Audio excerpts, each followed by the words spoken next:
Hello friends, circle of education welcomes you. हम हमारे Victorian author Charles Dickens को कर रहे हैं, जिसके ऊपर 2 वीडियोस ऑलरेडी चैनल पे अपलोड हो चुकी हैं। अगर आपने अब तक वो वीडियोस नहीं देखी हैं तो चैनल की प्लेलिस्ट में जाकर के चेक कर लें। आपके एग्ज़ाम के पॉइंट ऑफ व्यू से बहुत ज़रूरी होने वाली वीडियोज़ हैं। तो डिकन्स की लास्ट वीडियो में हमने इनके जो भी वर्क की लिस्ट थी वो बहुत ही अच्छे से देखी थी, चाहे इनका फ़िक्शन हो, नॉन फिक्शन हो, प्लेज हो, पोएम्स हो, नॉवेल्स हो। तो ये जो भी इनके वर्क थे वो ओवरऑल हमने देख लिए थे। अपकमिंग वीडियोस में अब इनके जो भी मेजर वर्क हैं वो डिटेल में डिस्कस करते हुए चलेंगे, जिनसे अक्सर एग्ज़ाम में क्वेश्चन बन जाते हैं। तो वीडियो के एंड तक बने रहिएगा। और अगर आपको वीडियोस पसंद आ रही हैं तो वीडियोस को लाइक करें, आपके जो भी ओपिनियन है कमेंट सेक्शन में रखें, और अगर आप चैनल पर नए हैं तो चैनल को सब्सक्राइब करें। चलिए आज की इस वीडियो को शुरू करते हैं। तो डिकन्स का मेजर वर्क है स्केचेस बाय बोज, जो कि 1836 में आया था। अगर आपने बायोग्राफी वाली वीडियो देखी है तो उसमें आपको पता होगा कि डिकन्स जो है ना एक स्यूडोनेम अडॉप्ट करते हैं, और वो कौन सा नेम होता है, वो होता है बोज। बात करें अगर इसकी फुल टाइटल की तो वह है illustrative of everyday life and everyday people. तो जैसा कि इसके फुल टाइटल से ही पता चल रहा है कि इसमें हमें क्या देखने को मिलेगा, इलस्ट्रेशन देखने को मिलेंगे एवरीडे लाइफ की और एवरीडे पीपल की। जो रोज़ का दिन होता है, लोगों की रोज़मर्रा की लाइफ होती है, हमें वही चीज़ें यहाँ पे देखने को मिलेगी। तो ये है क्या, ये कलेक्शन है शॉर्ट पीसेस का। छोटे छोटे पीसेस में ये वर्क पहले प्रिंट हुआ होगा, और इसको जो है बाद में डिकन्स ने एक साथ एज अ बुक पब्लिश किया था 1836 में। और इसमें जो इलस्ट्रेशन दिए हैं वो किसने दिए हैं, जॉर्ज क्रिशांक ने। तो आपको ये चीज़ें याद रखनी है, एक तो इसका फुल टाइटल क्या है और इसमें जो इलस्ट्रेशन दिए हैं वो किसने दिए हैं। तो स्केचेस बाय बोज में 56 स्केचेस जो है ना, इसमें जो है लंदन का सीन दिखाया गया है, वहाँ के लोग दिखाए गए हैं। और ये जो पूरा वर्क है इसको 4 हिस्सों में या 4 सेक्शंस में डिवाइड किया गया है। वो 4 सेक्शन कौन है ये देखते हैं। Our Parish, Scenes, Characters and Tales. और स्केचेस बाय बोज में ही ना एक स्केच है mister Minns and his cousin का, जिसका ओरिजिनली टाइटल होना था a dinner at Poplar Walk. तो स्केचेस बाय बोज में जानने के लिए इम्पोर्टेंट इतनी ही चीज़ें हैं। आइए नेक्स्ट वर्क की तरफ मूव करते हैं। डिकन्स का नेक्स्ट इम्पॉर्टेंट वर्क है द पिकविक पेपर्स, जो कि 1836 से 1837 तक चला था। अगेन मैं आपको बायोग्राफी वाली वीडियो का जो है रेफरेंस देना चाहूँगी कि अगर आपने वीडियो देखी है तो उसमें आपको पता होगा कि इनके जो मैक्सिमम वर्क थे वो एक साथ प्रिंट ना होकर के मैगज़ीन के फॉर्म में आते थे। तो या तो वीकली मैगज़ीन में आते थे या मंथली में आते थे। तो इसी तरीके से जो पिकविक पेपर है ना, ये भी मैगजीन्स में आता था। तो ये 1836 से 37 तक चला था। इस वर्क को माना जाता है कि डिकन्स का पहला नॉवल है। पिकविक पेपर जो है पहला नॉवल है डिकन्स का। और इसके फुल टाइटल की बात करें अगर, या फिर इसके अनदर टाइटल की बात करें, तो वह है the posthumous paper of the Pickwick club. कई बार एग्जाम में क्वेश्चन बन जाता है, आपको याद रखना है।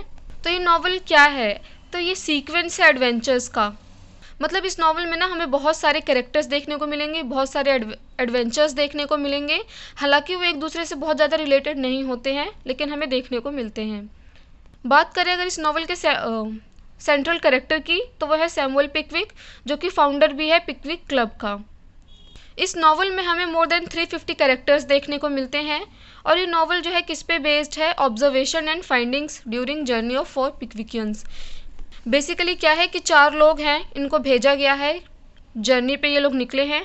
अब ये जो भी एक्सपीरियंस करेंगे, इनके जो भी ऑब्जर्वेशन होंगे, जो भी इनको मिलेगा, तो उसके एक्सपीरियंस के बेस के ऊपर ये नॉवल है, हम ये कह सकते हैं। तो आइए देखते हैं वो 4 पिकविकियंस कौन हैं। पहला तो जैसे अभी हमने डिस्कस किया कि सेंट्रल कैरेक्टर है सैमुअल पिकविक, जो कि फाउंडर भी है क्लब का, the Pickwick club.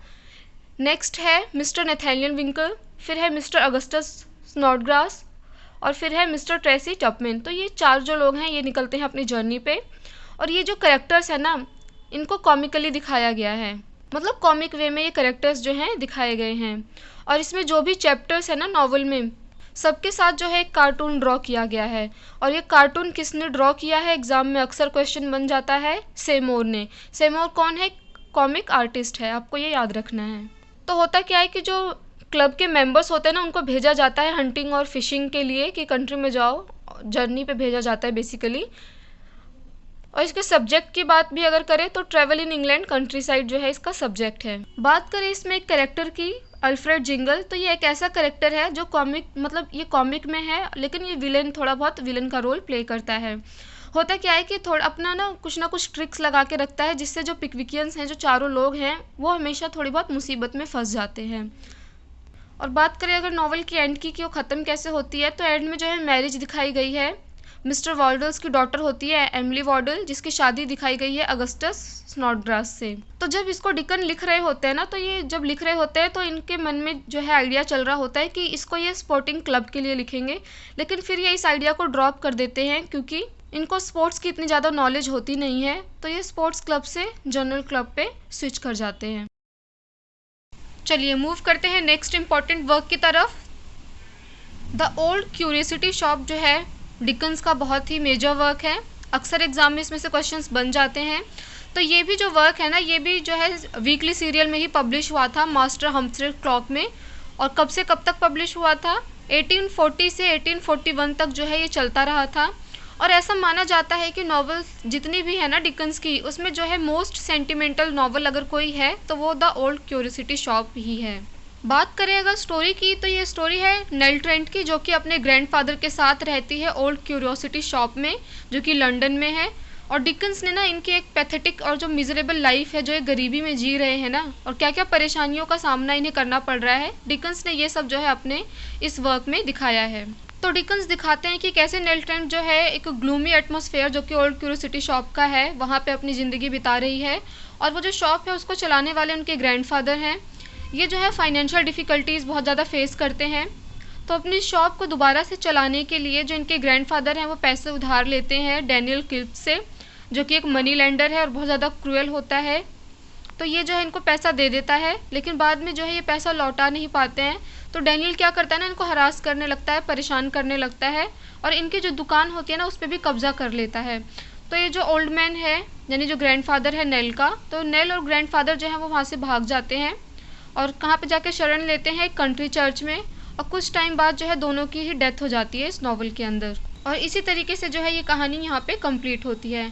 Queen Victoria जो थी, क्योंकि ये विक्टोरियन एज से बिलोंग करते हैं चार्ल्स डिकन्स, तो इन्होंने इस नॉवल को पढ़ा था 1841 में, और इस नॉवल के ऊपर ने एक कमेंट किया था। और वो क्या था? वो बोलती है कि very interesting and cleverly written. तो ओल्ड क्यूरियोसिटी शॉप में ना आपको कुछ चीज़ें याद रखनी है कि एक तो ये मोस्ट सेंटिमेंटल नॉवल है डिकन्स की। इसके कैरेक्टर्स की बात करें तो वो नेल ट्रेंट, डैनियल किल्प और ग्रैंडफादर मेन है। और क्वेश्चन अगर बनता है कि किस वर्क के लिए क्वीन विक्टोरिया ने ये बोला है, तो आपको याद रखना है द ओल्ड क्यूरियोसिटी शॉप। तो आज की इस वीडियो को हम यहीं कंप्लीट करते हैं।